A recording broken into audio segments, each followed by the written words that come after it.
Shalom, friends.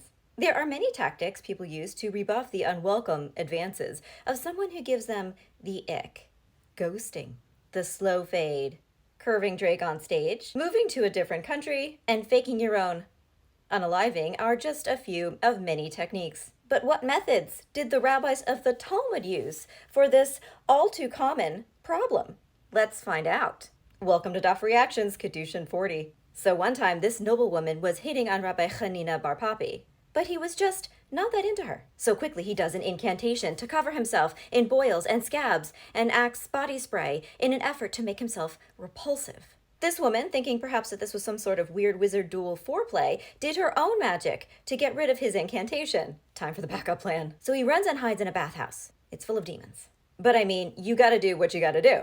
This feels a little too real, a little too relatable to anybody who has ever hid inside of a bathroom in order to avoid an overly persistent individual. Luckily, 2 angels show up to protect him from the demons whose bathtub he is currently occupying, and also to help him waft away the nauseating smell of Axe body spray.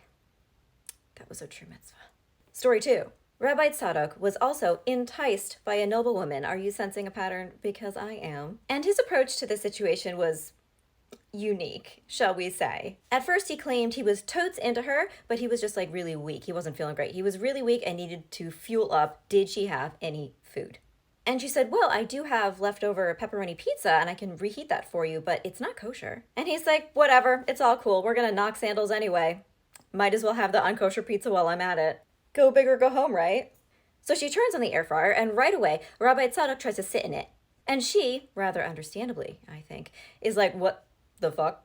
What the fuck? And he goes, well, if we banged, I would be burning in Gehenna anyway. This woman says, you could have just said you weren't interested. I would have respected that. This, however, is a tad dramatic.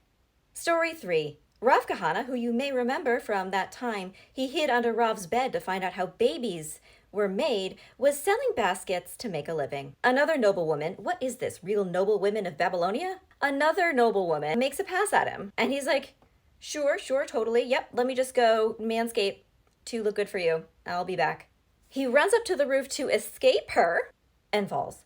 Just before he hits the ground, Elijah the prophet swoops in and catches him. And Elijah the prophet, Eliyahu Hanavi, is like, are you for real right now? Do you know that I had to teleport 400 parasangs in order to save your ass? You might be shocked to hear this, but I actually have other things to do. I was at brunch. Rav Kahana said, it's not my fault, it's the economy. I don't have money, so I have to make a living selling baskets. And unfortunately, that actually involves me having to speak to women. Eliyahu just cannot with Rav Kahana anymore. Frankly, I don't blame him. He just wants to go back to brunch and not have to do any more last-minute saves before they deliver his waffles. So he gives Rav Kahana a basket full of money so that he won't have to be a salesperson anymore. Clearly, in the story, Elijah the prophet serves as a golden parachute in more ways than one. Now, why on earth, I would like to know, does Elijah the prophet not show up with a basket full of money for all of us who have suffered harassment in workplace settings? Where is our financial compensation? It's only fair.